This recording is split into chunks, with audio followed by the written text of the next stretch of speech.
जी, देखिए अमृत स्नान का लाभ तो मिला है अपने मोदी जी को, दिल्ली में सरकार बन गई और मस्त जैसे परिवार में वहाँ जाकर के उनके बच्चों के साथ इन्हें खेलने का मौका मिला। अब इससे ज़्यादा अमृत स्नान का लाभ क्या मिल सकता है? और आपको भी प्रसन्नता होना चाहिए कि आपका ऐसा प्रतिनिधि है जो इतनी बड़ी-बड़ी उपलब्धियाँ, इतनी बड़ी-बड़ी ऊँचाइयाँ छू रहा है। हमारे साथ डॉक्टर सुनीलम जुड़ चुके हैं। इसके पहले कि हमारे साथ अरुण गोयल जी भी जुड़े हुए हैं। आप आर्थिक राजनीति विश्लेषक हैं और आप एक बिजनेस न्यूज एजेंसी चलाते हैं और आप प्रत्यक्ष रूप से वहाँ केवल इसीलिए गए थे कि उसको देखें और ये भी कुछ पुण्य लाभ वहाँ का उठा सकें। तो कि मेरा एक इंटेंसिव विजिट जो पहले मैं जवानी में प्रेमचंद शताब्दी पे लम्ही गांव गया था, तो वो मेरा पहला विजिट था इंटेंस विजिट का। और ये मुझे मौका मिला इंटेंस विजिट का, तो मैं पहुंचा किसी तरह से, एक असिस्टेंट के साथ इलाहाबाद पहुंचा। और वहाँ मेरा पर्पज़ था कि एक तो भीड़ देखूं कि भाई भीड़ इतनी जमा हो रही है, किस लिए यहाँ पे जाते हैं, क्या उनका पर्पज़ है। और दूसरा ये था कि वहाँ पे एक बार गंगा में डुबकी मारी जाए, राजा संगम घाट पे डुबकी मारी जाए और एक एक आस्वादन लिया जाए कि क्या होता है डुबकी लगाने में और क्या मिलता है। तो ये दोनों मेरे अनुभव हुए। और जो मुझे लगा कि वहाँ पर जो सत्ता पक्ष जो है उसने कोई भी इंतज़ाम नहीं कर रखा था। सब कुछ यानी ट्रांसपोर्ट सिस्टम बिल्कुल ख़त्म था, हाउसिंग, रेस्टोरेंट्स, कुछ भी अवेलेबल नहीं था। सिर्फ इतना था कि जगह जगह पानी की व्यवस्था ज़रूर थी कि सड़क पर जो है वो जल विभाग ने टैंकर लगा रखे थे, तो वहाँ आप चलते जाइए और जगह जगह पानी पी के हाइड्रेशन जो है अपना करते रहिए। तो ऐसे करते करते मुझे मुझे लगभग 30 किलोमीटर चलना पड़ा। बट फॉर्चुनेटली मेरे साथ असिस्टेंट था, इसलिए मुझे सामान उठाने की दिक्कत नहीं हुई।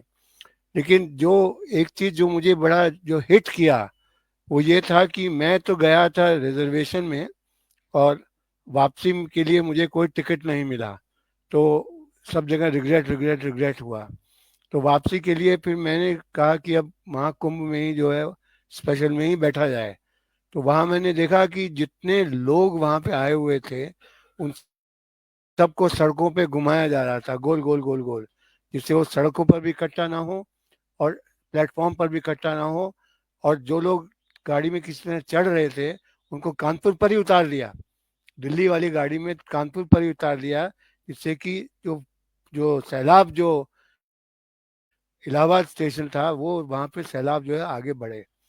और दूसरी चीज जो मुझे हिट किया वो ये था कि जितने लोग थे महाकुंभ में सब विदाउट टिकट थे। आते समय भी विदाउट टिकट थे, जाते समय भी विदाउट टिकट थे। तो ये जो कह रहे हैं कि 40 करोड़ लोग वहाँ पे आए या 45-55 करोड़ लोग वहाँ पे आए, वो सब एक स्टेट स्पॉन्सर्ड मीट था कि आप सब लोग इलाहाबाद आइए, आना जाना जो है निशुल्क होगा।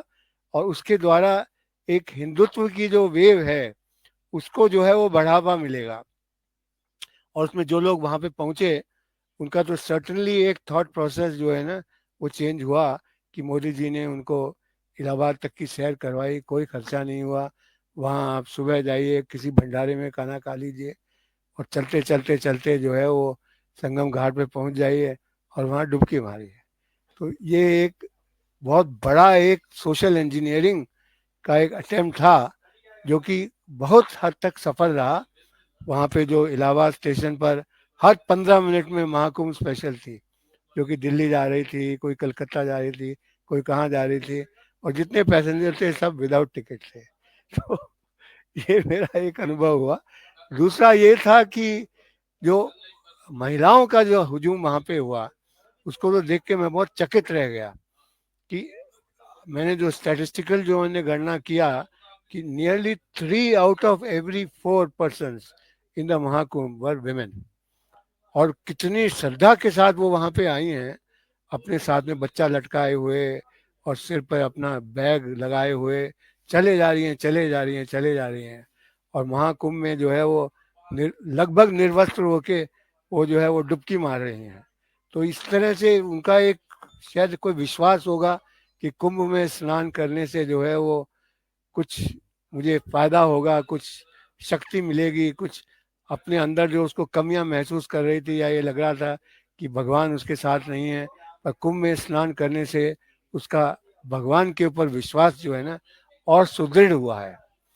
तीसरी चीज जो मैंने नोटिस किया कि वहां पे जो बड़े बड़े जो बैनर्स लगे हुए थे, huge banners were in place, और वो सारे बैनर्स में अलग अलग स्टेट गवर्नमेंट्स ने, अलग अलग सेंट्रल गवर्नमेंट के वहाँ पे पवेलियंस लगे हुए थे, और ये सारा स्पॉन्सर्ड प्रोग्राम था और इन लोगों के पैसे खर्च हो रहे थे। ये बैनर्स के जो खर्चे हैं वो सब यूपी गवर्नमेंट के थे, और इन सब बैनर्स में फोटो सिर्फ दो ही लोगों की थी, या तो अपने मोदी जी थे या दूसरे योगी जी थे। तो it was a massive publicity exercise at the mass level for North Indian, which were meant to promote Modi and Yogi at state expense. फिर एक जर्नलिस्ट का जो सम्मेलन था वहाँ पे, वहाँ मुझे बुलाया गया था और वहाँ मेरे से भाषण भी करवाया गया।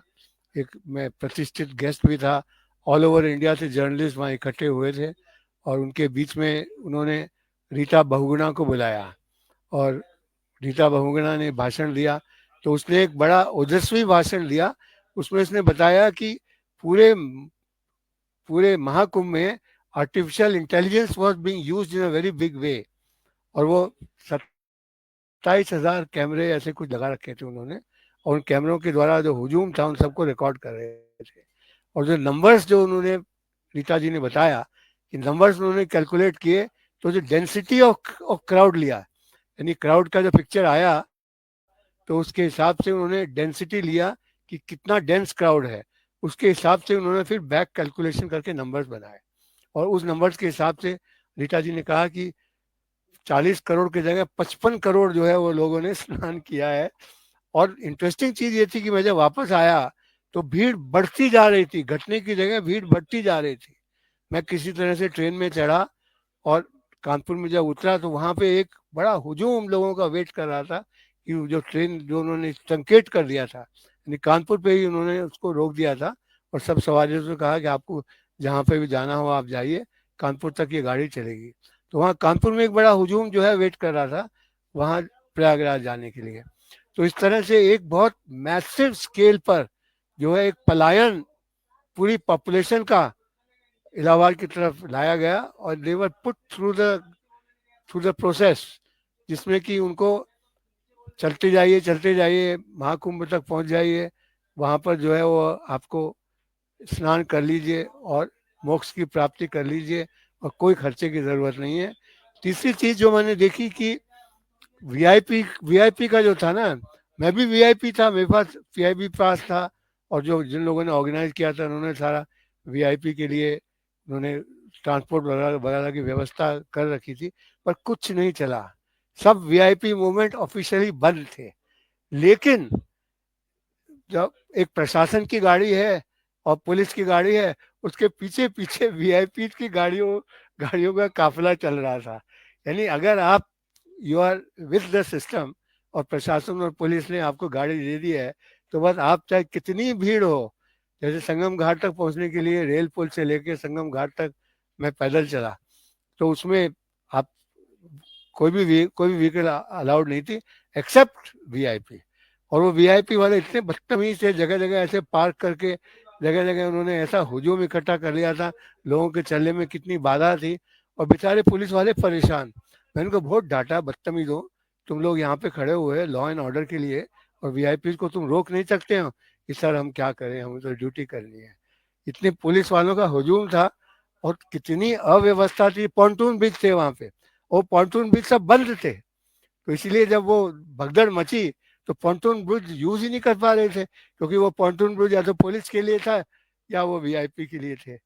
तो जो क्राउड मैनेजमेंट का जो सिस्टम था, in spite of all the technology of artificial intelligence and this and that, in the absence of a proper management at the top, which is there only to create an event and to see that उनके जो चाहने वाले हैं VIP, उनको जो है 5 star treatment मिल जाए, बाकी लोग आए जाएं उनकी पब्लिसिटी हो, यही पर्पस था उनका। तो it was a very shocking experience and it was a very illuminating experience, but at the same time मुझे पर्सनली जो है ना बड़ी शांति मिली कि इतने सारे लोगों के हुजूम के बीच में मैंने लोगों से बात किया, आम जनता से बात किया। ज़्यादातर लोअर मिडिल क्लास के लोग आए, राजस्थान से, मध्य प्रदेश से, यूपी से, पंजाब से, आम जनता जो है वहाँ पहुंची है और उन सब से बात, खुल के बात हुई है और बड़ा अच्छा लगा कि इतनी बड़ी गैदरिंग हुई है। और मैं खुद जो है वो 30 किलोमीटर चल के और गंगा जी में, ज़्यादा संगम में जी तो दो भाग थे, एक तो यमुना वाला भाग था और दूसरा गंगा वाला भाग था। तो यमुना जी में मैंने डुबकी लगाई, पानी ठंडा था और एक ही डुबकी मारी तो फीकल मैटर ने मुझे ज़्यादा अफेक्ट नहीं किया। तो अच्छा लगा इन लोगों के बीच में आना, इन सब से मिलना। और वापस जाते समय मेरे ज़रूर जो है वो स्लीपर क्लास का टिकट लगा, वापस आते समय मैं भी विदाउट टिकट आया। और वहाँ पे नई दिल्ली स्टेशन पर कोई मैनेजमेंट नहीं था, बस वही धक्कम धुक्का, बेचारे पुलिस वाले सीटी मार रहे थे, कोई किसी की सुन नहीं रहा था। मैनेजमेंट नाम की कोई चीज़ थी नहीं, because the whole emphasis was on creating an impact at a wider macro level। और वो मेरे ख्याल से वो प्रोसेस जो है काफ़ी सक्सेसफुल रहा और इतने लोगों को बुलाया इन्होंने। और अब मुझे लगता है कि इस तरह के शोज कर करके ये पूरे इंडिया में जो है एक हिंदू राज बना के एक फासिस्ट राज अल्टीमेटली बन जाएगा, जहाँ पर कोई मैनेजमेंट नहीं होगा, लोग भेड़ बकरी जैसे रहेंगे। और जैसे सड़कों पे हमें घुमाया गया, जब मुझे, मैंने कहा बहुत हो गया, मैं वापस दिल्ली जाता हूँ, तो मैं वहाँ पे हुजूम में चल रहा था, मेरे साथ असिस्टेंट था, वो मेरा सामान उठाया जा रहा था, तो हमें कहाँ कहाँ घुमाया जिससे कि सड़क पर भीड़ ना हो। कम से कम 6 किलोमीटर हमें सामान के साथ चलना पड़ा। अल्टीमेटली लास्ट में जो है वो मैंने लोकल लोकल लोग बहुत अच्छे थे, दे वेरी पोलाइट, इतना स्वागत किया, इतनी अच्छी तरह बात की, मुझे बैठने जी की जी जगह दी, बहुत अच्छा उनका जो है व्यवहार रहा। फिर उन्होंने मुझे बताया कि आप तो इधर शॉर्टकट से निकल आइए, जी पुलिस ने सर। सारे जी बैरिकेड गोयल लगा साहब। रखे थे। ये मात्र गंगा या प्रयाग की नहीं है, ये पूरे देश की नदियों की स्थिति है। संजय, फीकल संजय कोलिफॉर इसको म्यूट करो। बैक्टीरिया जो पाया जाता है सभी नदियों की। अभी हमारा जो कार्यालय है मुल्ताई में, मुल्ताई के सामने से पूरे मुल्ताई शहर के गटर का पानी ताप्ती नदी के अंदर जा रहा है। तो पूरे शहरों को आप देखिए, जो पवित्रता थी नदी की वो पूरे देश की खत्म हो गई है। और इसका पानी मात्र जैसे कहा गया कि 50 करोड़ लोगों ने स्नान किया प्रयागराज में, तो 50 करोड़ तो इन्फेक्शन से प्रभावित हुए ही। उनकी जो बीमारियां हैं, आंतों का कैंसर सबसे ज्यादा इससे होता है। अभी एक डॉक्टर की रिपोर्ट आई है कि एक पेशेंट उनके पास पहुंची महिला, और उसने कहा कि वो कुंभ में डुबकी लगा रही थी, तो पानी उसके नाक के अंदर गया, श्वसन प्रणाली पूरी तरह से खत्म हो गई, वो अपने आप से सांस लेने की स्थिति में नहीं है। नरेंद्र मोदी जी का अभी तक हमारे तिवारी जी कहते हैं कि ये तो रेन कोट पहन के, तो निश्चित तौर प्रधानमंत्री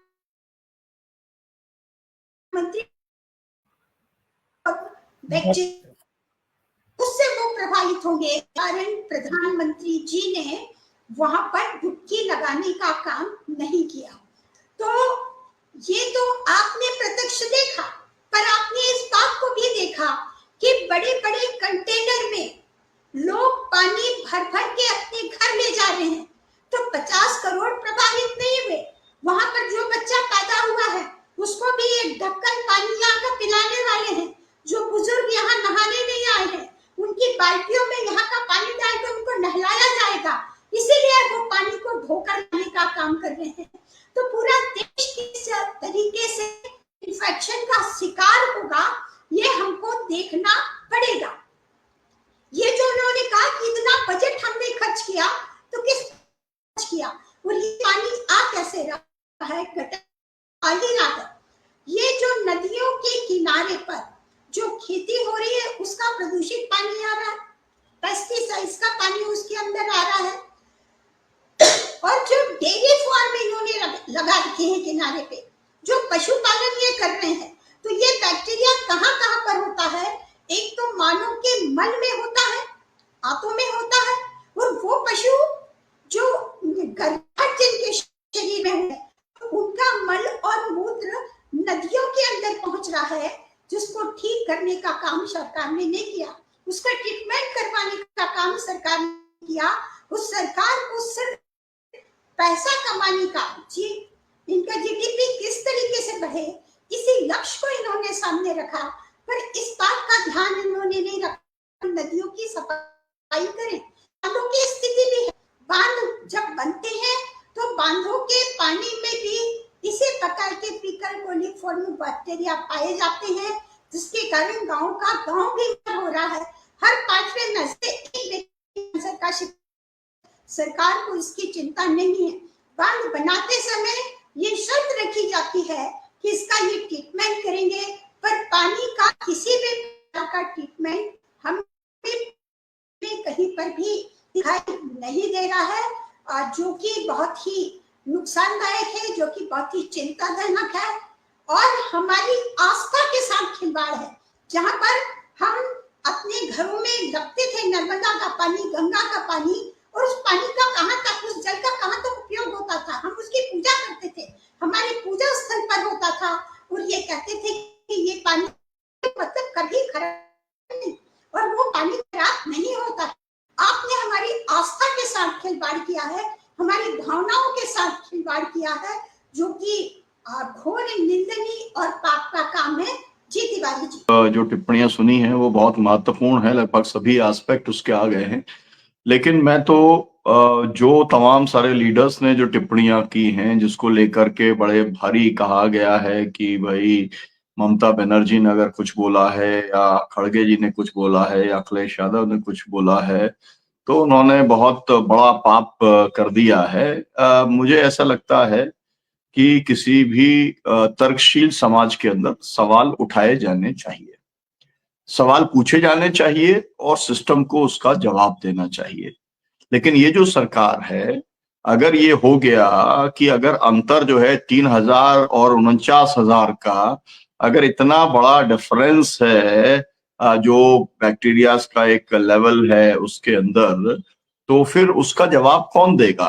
क्योंकि सवाल पूछने वाली जो एजेंसी है, वो एजेंसी तो इस देश की प्रीमियर एजेंसी है, और जो है उस एजेंसी ने जब सवाल पूछे हैं तो सरकार को उसका जवाब देना चाहिए। और कम से कम उन्होंने जो लोगों की मौत हुई उनको तो पूरा मुआवजा नहीं दिया है। ममता बनर्जी जी ने कहा कि भाई आप जो है बिना पोस्टमार्टम के आपने बॉडीज भेज दी और अब उनको मुआवजा कौन देगा? मतलब जो एक तरीके की संवेदनहीनता आपने दिखाई है और धर्म के नाम पर, आस्था के नाम पर आप लोगों के जीवन से जो खिलवाड़ कर रहे हैं, तो मुझे लगता है कि अब एक काम तो होना ही चाहिए कि पूरे देश के अंदर जो लोग महाकुंभ के ऊपर होके आए उनके ऊपर आईसीएमआर को अपनी स्टडी जो है वो तो अनाउंस उसे करनी चाहिए। जैसे जिन लोगों ने कोरोना का वैक्सीन लगाया था, तमाम सारी जगह पर ये पाया गया कि उनको हार्ट अटैक्स हो रहे हैं। पूरी